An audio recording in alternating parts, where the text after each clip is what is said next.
ஆன்மீக நண்பர்கள் அனைவருக்கும் என்னுடைய அன்பான வணக்கங்கள். ஜூலை மாத ராசி பலன் 2025. ஒவ்வொரு மாதமும் கிரகங்களின் நிலைகளை பொறுத்து பலன்கள் வேறுபடும்.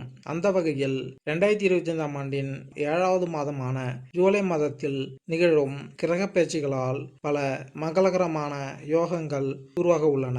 அந்த யோகங்களால் ஜூலை மாதமானது மேசம் முதல் மீனராசி வரையிலான 12 ராசிகளின் வாழ்க்கையில் ஒரு சில மாற்றங்களை கொண்டு வரப்போகிறது. உங்களுக்கு 2025ஆம் ஆண்டின் ஜூலை மாதம் எப்படி இருக்க போகிறது என்பதை தெரிந்து கொள்ள ஆவலாக உள்ளதா?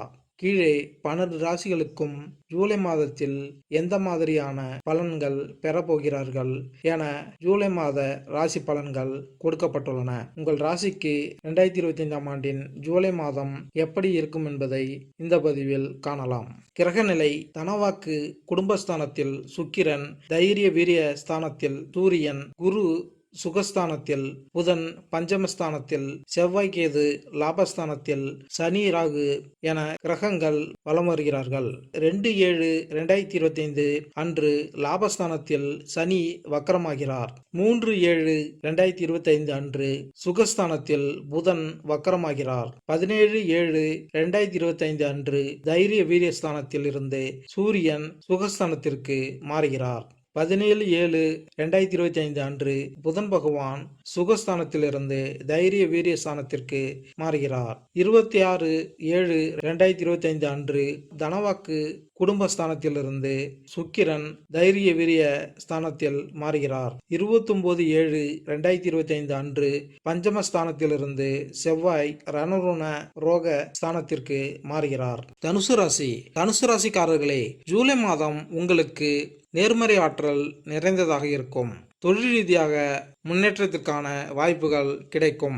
வணிகர்களுக்கு நல்ல லாபத்தை தரும் புதிய ஒப்பந்தங்கள் கிடைக்கும். புதிய வருமானம் ஆதாயங்கள் உருவாகும். குடும்ப சூழல் மகிழ்ச்சியாக இருக்கும். ஆரோக்கியமும் சிறப்பாக இருக்கும். ஆனால் இந்த மாதத்தில் பயணங்களை மேற்கொள்ளும் போது கவனமாக இருக்க வேண்டும். இந்த மாதம் ராசிநாதன் குரு சமசப்தம ஸ்தானத்தில் மிக அனுகூலமாக இருக்கிறார். பணப்புழக்கம் அதிகரிக்கும். தேவைகள் பூர்த்தியாகும். மதிப்பும் மரியாதையும் சிறப்பாக இருக்கும். உங்கள் மீதான அவப்பெயர் மறைந்து செல்வாக்கு மேம்படும். உங்கள் சொல்லுக்கு பிறர் மரியாதை கொடுப்பர். வீட்டில் மகிழ்ச்சி அதிகரிக்கும். குடும்ப பிரச்சனைகள் கட்டுக்குள் இருக்கும். ஆனால் தேவையான இடங்களில் நீங்கள் விட்டு கொடுத்து போவது நல்லது. தேவைகள் ஒவ்வொன்றாக பூர்த்தியாகும். நீண்ட நாட்களாக வாங்க நினைத்த பொருட்கள் வாங்கலாம். நண்பர்களிடையே அந்யோன்யம் அதிகரிக்கும். உத்தியோகம் பார்ப்பவர்கள் நல்ல வளர்ச்சியை காணலாம். உங்கள் முன்னேற்றத்திற்கு தடையாக இருந்தவர்கள் தவறை உணர்ந்து உங்களிடம் வந்து சரணடைவார்கள். நீண்ட நாட்களாக எதிர்பார்த்திருந்த பதவி உயர்வு கிடைக்கும். தொழில் புரிவோருக்கு இருந்து வந்த மந்தநிலை மறையும். அலைச்சலும் வேலைப்பளுவும் ஓரளவு இருக்கத்தான் செய்யும். அதே வேளையில் நீங்கள் சென்ற இடமெல்லாம் அனுகூலம் ஏற்படும். கலைத்துறையினருக்கு புதிய வாய்ப்புகள் வந்து சேரும். ஏற்கனவே இருந்து வந்த பிரச்சனைகளிலிருந்து விடுபடுவீர்கள். அரசியல்வாதிகள் நினைத்ததை நிறைவேற்றிக் கொள்ள வாய்ப்புகள் உண்டு. உங்கள் சொல்லுக்கு பிறர் கட்டுப்படும் நிலையும் உருவாகும். மாணவர்கள் கல்வியில் சிறப்பான முன்னேற்றத்தை அடையலாம். மூல நட்சத்திரம்: இந்த மாதம் முன்பின் யோசிக்காமல் எதையாவது பேசிவிடுவீர்கள். இதனால் வீண் மனஸ்தாபங்கள் ஏற்படலாம். கவனம் தேவை.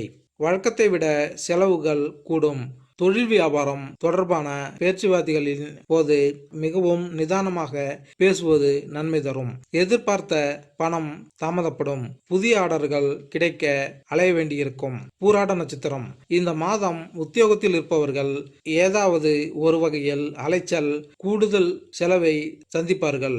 வேறு ஒருவர் செய்த செயலுக்கு வீண்பழி ஏற்க வேண்டியிருக்கும். குடும்பத்தில் இருப்பவர்களுடன் வாக்குவாதங்கள் ஏற்படும். கணவன் மனைவிக்கிடையே வீண் மன வருத்தம் ஏற்பட்டு நீங்கும். அக்கம் பக்கத்தினரிடம் அனுசரித்து செல்வதன் மூலம் நன்மைகள் உண்டாகும். உத்திராட நட்சத்திரம் 1ஆம் பாதம்: இந்த மாதம் உங்களது பொருட்களை பத்திரமாக வைத்துக் கொள்வது நல்லது. முன்பின் யோசிக்காமல் பேசுவதை தவிர்ப்பது நல்லது. செலவுகள் கூடும். முயற்சிகளில் சாதகமான பலன் கிடைக்கும். வீண் அலைச்சல் உண்டாகும்.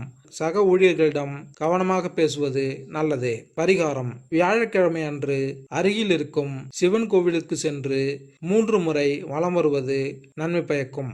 மேலும் இந்த பதிவு உங்களுக்கு பிடித்திருந்தால் லைக் பண்ணுங்க, கமெண்ட் பண்ணுங்க, மறக்காம சப்ஸ்கிரைப் பண்ணுங்க. நன்றி, வணக்கம்.